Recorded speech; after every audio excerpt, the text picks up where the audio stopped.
Zahľadte sa na toto lahodné bezlepkové dielo. Je dokonalé, a to z mnohých dôvodov.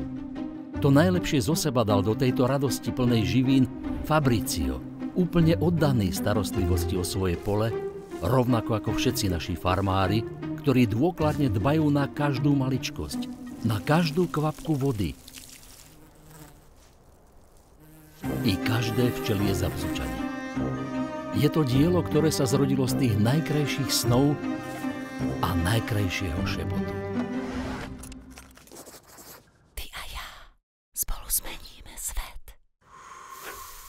Vyčarovali ho zručné prsty a silné ruky znalé svojho remesla. Zrodilo sa z nadšeného wow i z tichej pokory. Tento chutný bezlepkový zázrak sa zrodil z toho najlepšieho, na čom skutočne záleží. Z toho najlepšieho z nás.